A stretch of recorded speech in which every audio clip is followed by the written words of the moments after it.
Today we're going to be talking about something you've heard of, the Nephilim, the demigods and transhumans. And to me, they're all related terms. And I want to ask a very simple question. Is it even worth talking about? Is this a tangent? Is this just mere myth? Or is it a present concern? So I'm going to do something that's not usual. I usually give you lots of scriptures first.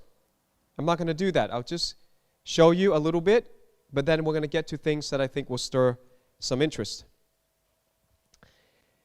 What do you think? Who is this? Who is that? This is a hybrid. This is the hybrid. A hybrid is an offspring of cross-breeding or mixing two different entities together. This is a Bush Obama. Is this a lion or a tiger?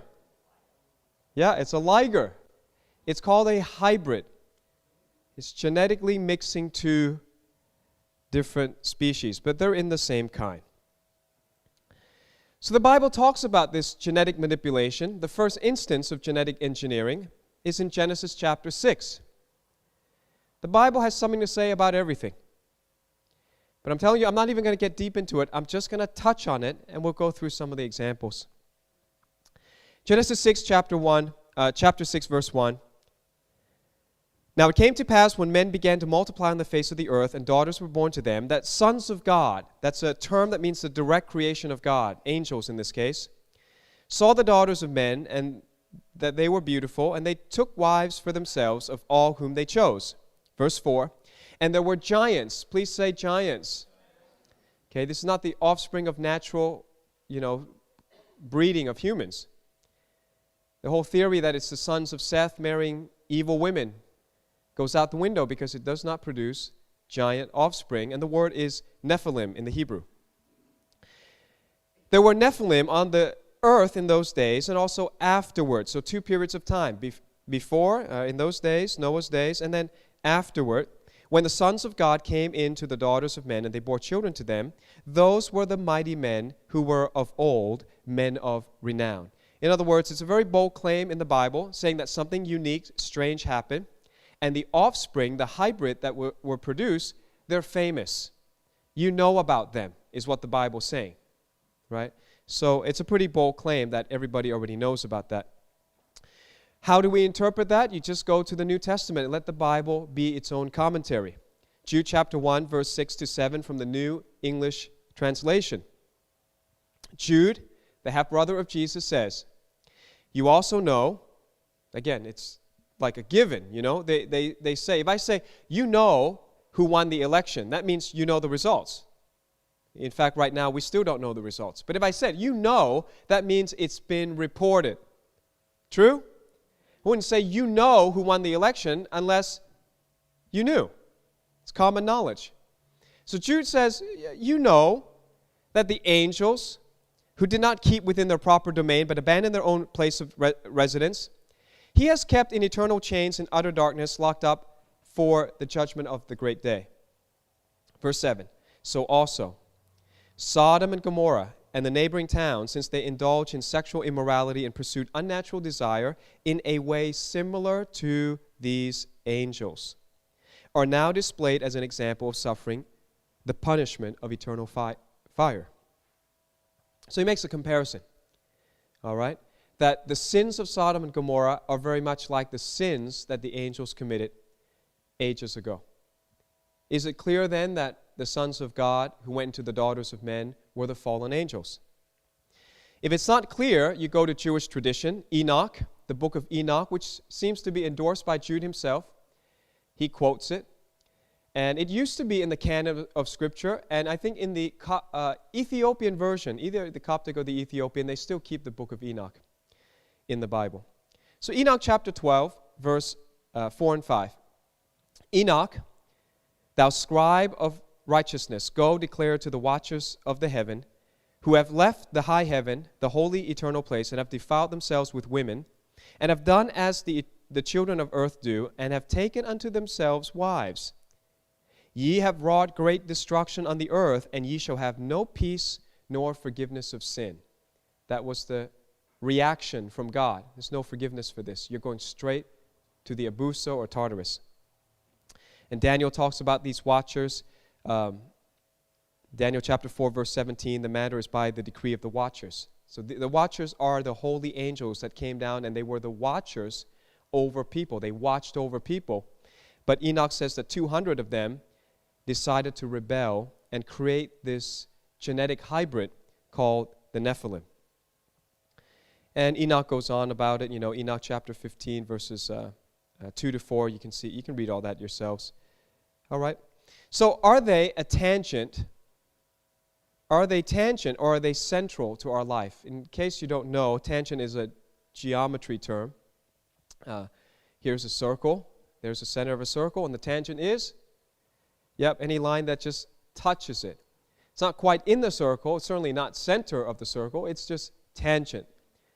The tangent line touches the circle at a point called the tangent point. So is it just tangent or is it central? Well, I like to take things out to the big picture. And let's start from big and we'll go small, okay? We live in a place that God created called the solar system. There are presently 8 planets and 3 minor planets, 11 in total, 11 for the number of chaos. It's in the book, The Divine Code, from 1 to 2020. I explain all the different meanings of different numbers. There are 11 planetary bodies right now that we know in the solar system. I want to look at them. Mercury is the closest planet to the sun. Guess where it got its name from? The messenger God, the guide to the underworld, the son of Zeus and Maya. Who is he? He's a Nephilim. And when you look at the stars and stuff, it's really interesting how these ancients, they had all these names, and when you look at it and you compare it to the story of God, it's just amazing how many truths you can get out of it. For this one, I just point very quickly that Mercury is closest to the heat of the sun. And I personally hold the view that the sun is the lake of fire. And so Mercury is a very appropriate messenger to take people to the lake of fire because he's the one that's closest to it. The next planet is Venus. It's the hottest planet because it has an atmosphere. So Mercury is so close, the atmosphere is burned up. So it's not the hottest. Venus is the hottest. It's the only planet to spin in the reverse direction of the Earth. It's like the opposite of the Earth, and yet it's very close to the Earth. It's right next to us.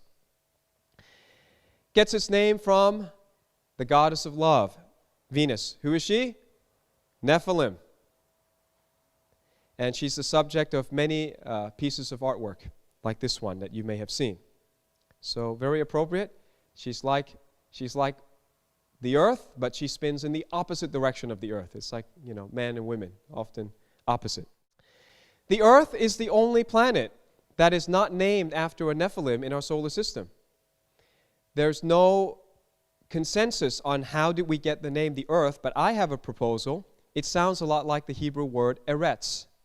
The word Eretz means land. It can mean Israel or it can mean the whole planet. Sounds like Eretz, doesn't it? And of course, the center of Eretz is Eretz, the Eretz of Israel. And this is a map from 1581. And of course, you know that the whole division of the world, we call it the eastern, east, the east, and the west. Well, what is that? Those are reference points from Israel. Now we have a better map, but the truth remains that if you live east of Israel, you're called an Easterner. You live west of Israel, you're called a Westerner. So everything points back to the central location of God's territory. God has claimed a very small piece of land for himself and his people. Is that interesting? And if you don't know, all languages point that way. So that's why that if you look at the ancient languages in the East, they write from right to left. But all the languages of the West write from left to right, because everything in the world points to the Messiah, points to his land, points to Israel. All right, so that explains a lot. Without a biblical worldview, you wouldn't get any of that. You wouldn't understand why things are the way they are. The next planet is called Mars. It's the red planet. It has a very big, deep scar across its surface. It looks like something catastrophic happened there. It looks like almost like there was a war there. All right, something happened. It's the red planet, the color of blood and of war, so not surprisingly, it's named after this dude. He's the god of war. His name is Mars, and he's the son of Zeus and Hera, and he had twins. According to mythology, he had twins named Phobos and Deimos. He's a Nephilim, and guess what? When we look out into space and look at the planet Mars, Mars has 2 moons, and they're named Phobos and Deimos. Well, how did the ancient people know that Mars had 2 moons? We have a hard enough time looking for the planets. It's certainly difficult, if not impossible, to see the moons of these planets. You can see they're very irregularly shaped, very small. But just like in mythology, Mars had a twin, also the planet Mars has a twin. You find that interesting? Fascinating. The ancients knew a lot more than we give them credit for. Now, in between Mars and Jupiter, I just got to put this picture up. There's a thing called the asteroid belt, and it may be the remnants of a planet that exploded, maybe during the Luciferian fall, maybe during some other event. But something happened. It looked like a planet just exploded and left a trail of asteroid belts. And the largest asteroid in the asteroid belt has a name, Ceres. Ceres comprises 1/3 of the entire mass of the asteroid belt, and it is now considered a dwarf planet. It's the smallest of the dwarf planets. Well, where did we get that name from?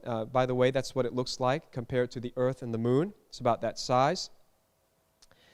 Well, it's so interesting that NASA has sent the Dawn spacecraft to the asteroid belt, which is tasked with visiting the 2 largest asteroids. It's already visited Vesta from July 2011 to September 2012, and it's going to reach Ceres by February 2015. When NASA spends billions of dollars sending something to 2 rocks that nobody has heard of, unless you study astronomy, all the conspiracy theories just start, buzzing around the internet. What is going on? Is there something going on Ceres that makes NASA so interested in it? Is it doing something? Is it kicking out asteroids towards us? Is there something going on? I don't know, but I know it's significant that NASA is sending this probe to go and circle this thing very soon. Ceres is named after this goddess, the goddess of the harvest, one of the wives of Zeus. She's the daughter of Cronus, or Saturn, and Rhea. Right? And she is a Nephilim. Next, we have Jupiter, called the king planet. It is the largest planet in the solar system, and it is about to go into the womb of Virgo very soon and stay there for 41 weeks, which is the normal period of gestation. Very interesting. The king planet is going to go into almost, into a perfect pregnancy term. That's from November 2016 to September 2017. Named after the god of the sky and the god of thunderbolt. He is the king of the gods. In mythology, he defeated Kronos, or Saturn, and the Titans, and he saved his siblings. So he's kind of a mixed metaphor representing both the second generation hybrid. There are many generations of the hybrid, and they map it out with a family tree. These guys who were very intelligent gave us, calculus and amazing, well, not calculus, Newton did that, but, amazing geometry and arithmetic and all this science. These people took the mythology of the gods very seriously.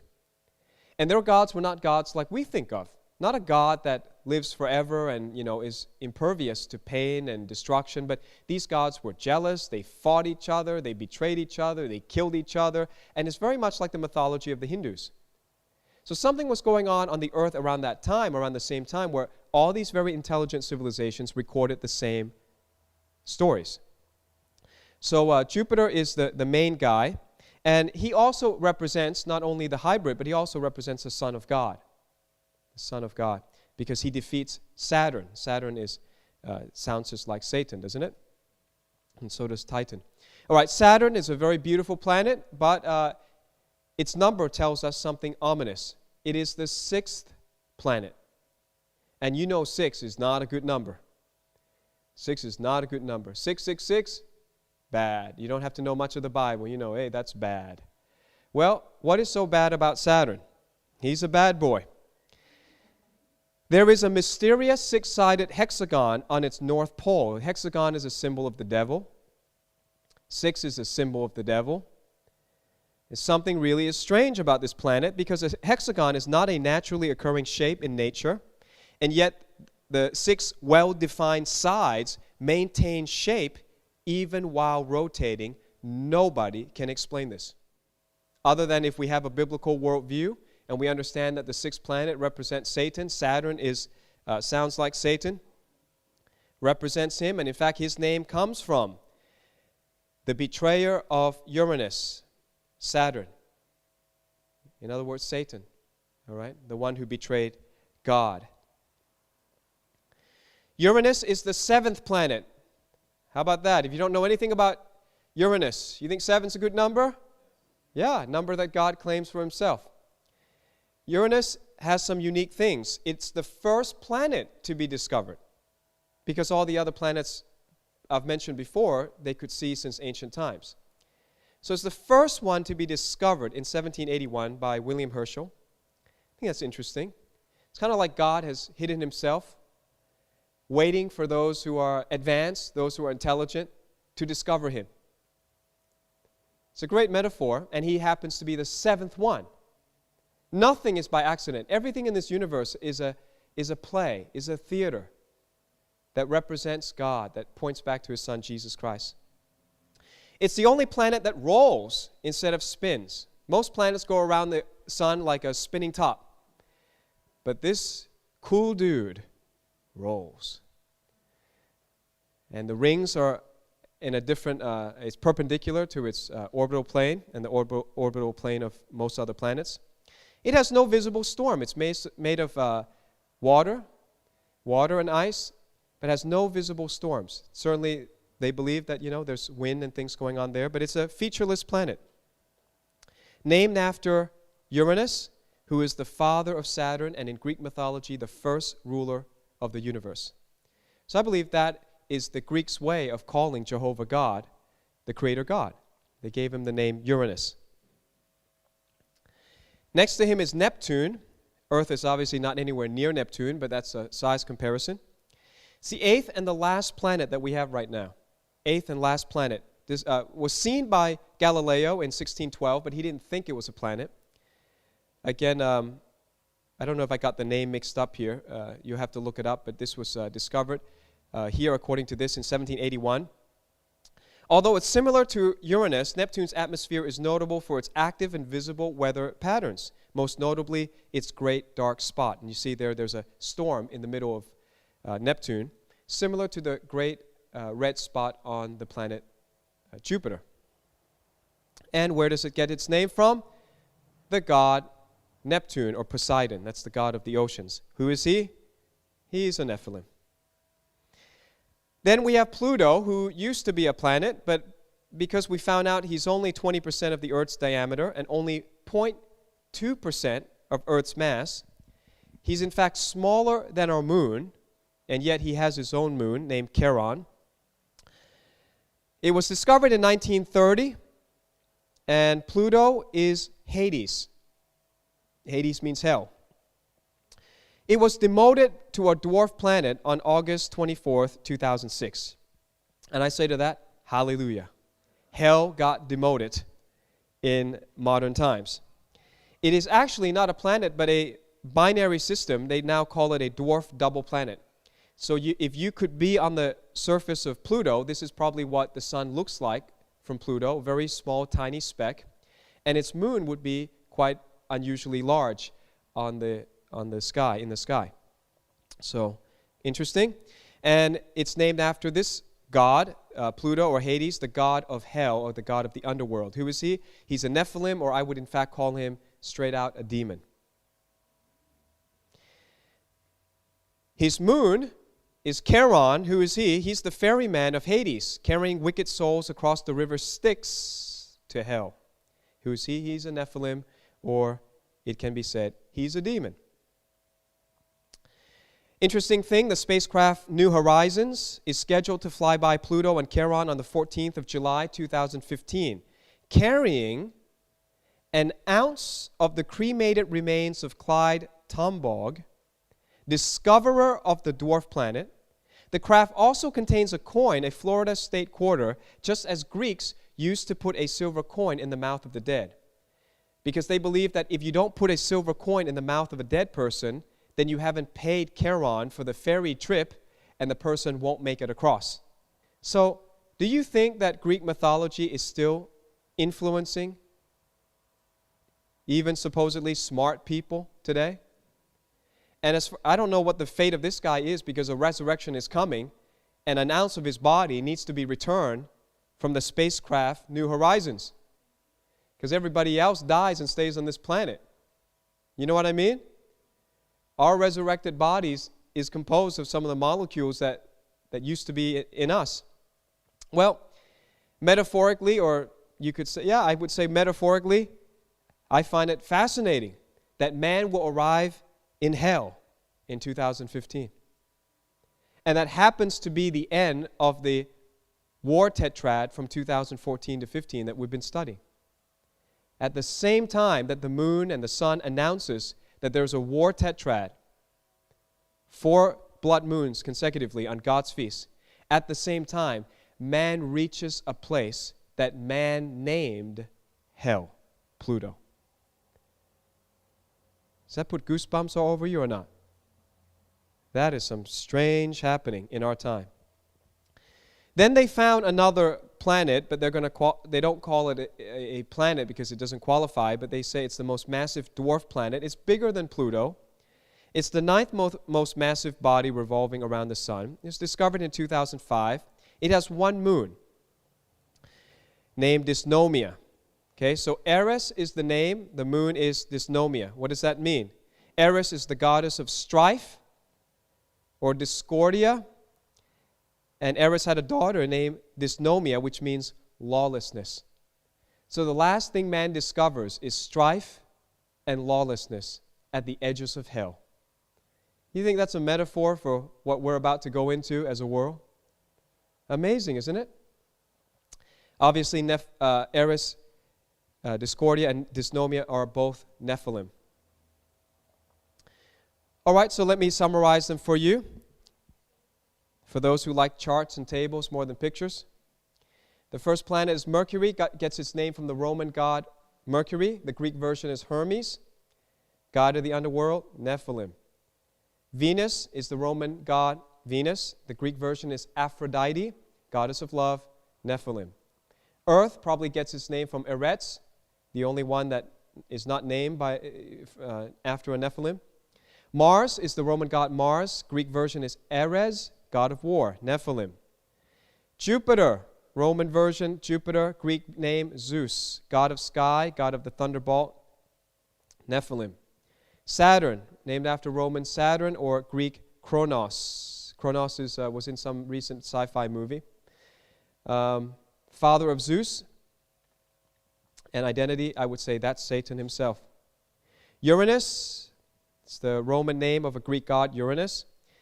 Father of Saturn, first ruler of the world, that would be God. Neptune is Roman. The Greek version is Poseidon, god of the oceans, Nephilim. Pluto is Pluto or Hades, god of hell, that's a demon. Eris and Discordia in Rome. By the way, it's the only one that they seem to pick the Roman, they pick the Greek version instead of the Roman version. Eris, goddess of strife, Nephilim. So how about this? 9 out of our 11 planetary bodies are all named after Nephilim. Did you know that? Is this just a tangent, or is this something more? Then we come to our days. We name our days after the gods. Sunday is Sun Day. Monday is Moon Day. Tuesday is Twig's Day or Mars Day. Twig is the Norse version. Now we got another mythology, the Nordic or the Norse version of the same story. Mars Day, the god of war. So Tuesday is the day of war for some reason. Wednesday is Woden's Day or Mercury's Day, the god to the underworld. Thursday is Thor's Day. Thor is the main god in the Norse mythology. So that's Jupiter, the god of the thunderbolt. In fact, the exact same symbolism. That's what Thor's Day or Thursday is. Friday is Frigg's Day or Venus Day, the goddess of love. Saturday is Saturn's Day, which refers to Satan, or, depending on the European language, Sabbath Day, which would refer to God. So here, for those who like tables, I give you different languages. Sunday, or dimanche, or domingo in French and Spanish, refers to either God in the Latin languages or the sun in the Norse version. Identity is God.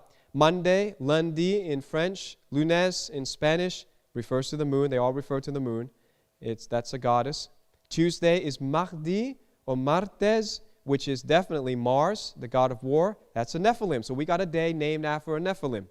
Wednesday, mercredi in French, or miércoles in Spanish, named after Mercury, Nephilim. Thursday is jeudi or jueves in Spanish. It's named after Jupiter. We just took Thor, the Nordic version of the same person. Friday is vendredi in French, or viernes in Spanish, named after Venus, the goddess of love, Nephilim. Saturday, in the French and Spanish, they say samedi or sabato, which is actually from Sabbath, which is good. But we took Saturn, which is a Nephilim. So there you go. We name our days after the Nephilim. How about the months of the year? We got January to December. Where do we get these from? January is Janus's month. February is from Februa. March is from Mars. April is from Aphrodite. May is from Maya. June is from Juno. July is from Julius Caesar. August is from Augustus Caesar. September, October, November, December are actually just Latin numbers. 7, 8, 9, 10. So what are the meaning? Janus is a two-faced god of the gates. Two-faced. Why? Because in January, you're looking back to December and you're looking forward to the new year. It's a two-faced god.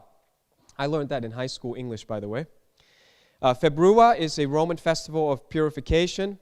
Mars is obviously god of war, Ares. Aphrodite is the goddess of love, Venus. Maya was the daughter of Atlas, one of the 7 Pleiades. Juno is another name for Zeus's wife, Hera. Now, Julius Caesar is interesting because Julius Caesar is a real person, but his namesake is Jove's child, or Jupiter's son. So it's still referring to Jupiter. And in English, we have this saying, by Jove. Have you ever heard that? By Jove. What is that? It's the old pagan way of saying, I swear. On oath. By Jove. By Jupiter, I swear. I'm telling you the truth. But, we as Christians would say, I swear by God, but you don't have to swear anymore because you're supposed to always tell the truth.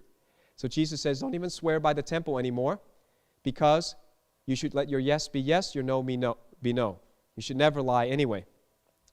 So July still refers to one of the gods.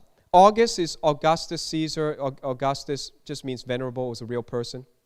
And then the seven, why 7, even though it's the 9th month on the calendar? Because it refers to the 7th month on the Hebrew calendar, Tishri. Then the 8th month is Keshvan, 9th month is Kislev, 10th month is Tevet. So obviously these people knew the Hebrew months. All right? And the identity of these namesakes, January named after a Nephilim, March named after a Nephilim, April Nephilim, May Nephilim, June Nephilim, July an emperor whose name is from a Nephilim. So you've got 1, 2, 3, 4, 5, 6. You've got 6 months out of 12 named after Nephilim. Are you getting what I'm trying to show you? People think that this is tangent. People think that the Bible mentions it, as a passing comment. But in fact, it's so much a part of our lives that we don't even know. Let's look at our periodic table of chemical elements. Cerium, named after Ceres, a Nephilim. Europium, named after Europa, the Phoenician girl that got raped by Zeus. That's a human. Helium. We use the word helium all the time, don't you? Helium is a Nephilim, is Helios, the Greek sun god. Mercury. In a thermometer, there's mercury. Well, that's the god Mercury, the guide to the underworld, the Nephilim who takes you to hell. Neptunium, named after Neptune, the god of the oceans, a Nephilim. Plutonium. Now we're getting to space-age stuff. Plutonium. You can make a bomb out of plutonium. Guess what? Pluto, the guardian of hell, a demon. Apropos, isn't it? A plutonium bomb is named after hell. Promethium, named after Prometheus, a titan punished by Zeus and Nephilim. Selenium, named after Selene, a titan moon goddess, Nephilim. Thorium, named after the Norse god Thor, god of thunderbolt, Nephilim. Titanium, you ever touched titanium, bought anything made of titanium, heard of titanium? Why is titanium so strong? Because it's named after Titan, the first generation of giants, Nephilim. And uranium. You know uranium, the stuff that's inside the atomic bomb? Named after Uranus, the first ruler of the universe. The most powerful thing that man's ever built or exploded is named after God. Is that interesting? All right, let's come back to Earth. We have a North Atlantic and South Atlantic Ocean. Where is that from? It's from a god named Atlas. He's a titan. He lost the war against Zeus. He was condemned. Actually, Zeus condemned most of the titans to Tartarus, which is the center of hell, but made Atlas stand on Gaia, which is Earth, to hold up Uranus, sky, to separate them. He is either a Nephilim, or I imagine he might be a watcher, one of the angels that fell and then made it with the women. We have the Atlas Mountains. They range across Algeria, Morocco, and Tunisia. We have the myth of Atlantis, a mythical continent described by Plato, Solon, and Egyptian priests. This is a map by Athanasius Kircher in 1669, saying that there was a continent in between Europe and the Americas. It's described as an advanced civilization. Myth says that they came to attack Greece but met with tragedy because in one day it sank into the ocean. Named after the god of astronomy and navigation, the son of Iapetus and Asia, a Nephilim. The continent Asia is the biggest continent in the world. It contains 30% of the landmass of the earth. It's the most populous continent. 4 billion people live there. In other words, 60% of humanity lives on Asia. Did any Asian know where the name Asia comes from? Yep, Nephilim. The wife of Iapetus, the mother of Atlas, Prometheus, and a bunch of others. She's the daughter of Oceanus and Tethys, the granddaughter of Uranus and Gaia. Nephilim. Europe, named after Europa, who was a Phoenician or an Arab mortal, a woman that was abducted to the Greek island of Crete and raped by Zeus. And you can see stamps and coins featuring this. This is not something in the ancient past. It's on their modern currency. And Europa gave birth to a bunch of Nephilim like Minos. If you ever go to Crete, Minos is the father of the Minoan civilization, a very advanced civilization that just appeared out of nowhere. How do you understand civilizations that build amazing architecture that lasts 3,000 years later? We can't even build a house that lasts for 10 years. The Bible worldview tells you these guys had help. They were hybrids, and they got advanced technology from the fallen angels. Then, if you go to Egypt, still there today, the Sphinx. What is that? It's a Nephilim. It's a human with a lion body and eagle wings. These Sphinx are not just the imagination of the Egyptians. They're everywhere. You can find the Sphinx in palaces of Darius the Great. That's a Persian in 480 BC. The oldest Sphinx is the lower left corner at a palace of Queen Hetepheres II. All of these things are hybrids, Nephilim. Egypt was ruled by hybrids. Queen Nefertiti's skull is always elongated. Shows you she was not fully human. She's a hybrid, Nephilim. The art from ancient Egypt shows giants with elongated heads worshiping Helio, the sun god, Nephilim. You go over to India and Southeast Asia, you find the most famous story, the Ramayana, depicts demigods, giants like the yak, which appear in the art of Thailand, Laos, Cambodia, Sri Lanka. Who are the yaks? Nephilim. Ravana, the antagonist of Ramayana, abducted Rama's wife Sita and cut off the wings of Jatayu. Hinduism is replete with stories of demigods, human hybrids, and animal hybrids. How come they all talking about the same thing? The ancients cared about these demigods, but surely modern people have evolved beyond this cult of hybrid demigods. Surely we don't care about that anymore. Is that right? I'm going to answer that question in the next session.